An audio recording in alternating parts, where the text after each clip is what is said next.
నమస్తే అందరికీ, రాష్ట్ర ప్రజలందరికీ. ఎస్సీ వర్గీకరణ విషయంలో క్లుప్తంగా కొన్ని విషయాలు తెలియజేస్తాము ప్రజలకు. ఏబిసిడి వర్గీకరణ, ఏలో 12 కులాలు, బిలో 18 కులాలు, అదేవిధంగా సిలో 26 కులాలు, డిలో 4 కులాలు.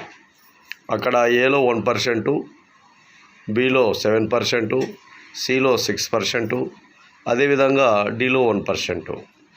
చాలా వరకు ఈ 1% ఉండే వ్యక్తులలో కానీ, అదేవిధంగా బి కేటగిరీలో ఉండే వ్యక్తులు కానీ, సి కేటగిరీలో ఉండే వ్యక్తులు కానీ, మాలా మాదిగలు, రెల్లి కులస్తులు, బేడా బుడగ జంగాలు, కొన్ని కులాలు, మాస్టిన్లు, సింధులు, ఇంకా కొన్ని కులాలు చాలా వేరే ఏరియాలలో మాస్టిన్లు, సింధులు, ఇంకా కొంత ద్రావిడ విధానంగా ఉండే వ్యక్తులు, సంచార జాతులుగా తిరిగే కొంతమంది వ్యక్తులు చాలా అరుదు.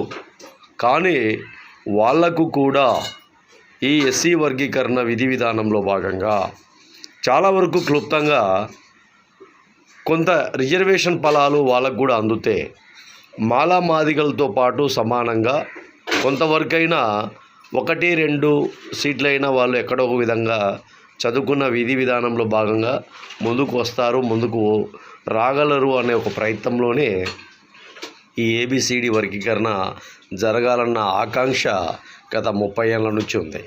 కాబట్టి ఎట్టి పరిస్థితుల్లో వర్గీకరణ విషయంలో అటుపక్క ఇటుపక్క ఇంకొకరు రకరకాలుగా మాట్లాడుకొని ఇబ్బందులు గురి చేసే ప్రమాదం లేకుండా వర్గీకరణ విషయాన్ని అందరూ సానుకూలంగా స్పందించిన తర్వాత ఆ ఫలాలు ఎంతవరకు మేలు జరుగుతాయి, ఎంతవరకు కీడు జరుగుతాయి అనే అంశం మీద తదుపరి ఆలోచన చేయాలి తప్ప ఇప్పుడు అన్ని విధాలుగా ఇబ్బందులు గురి చేసే ప్రయత్నాలు ఎవరు కూడా సాగించకూడదని కూడా రాష్ట్ర ప్రజలకు కూడా తెలియజేస్తున్నాం.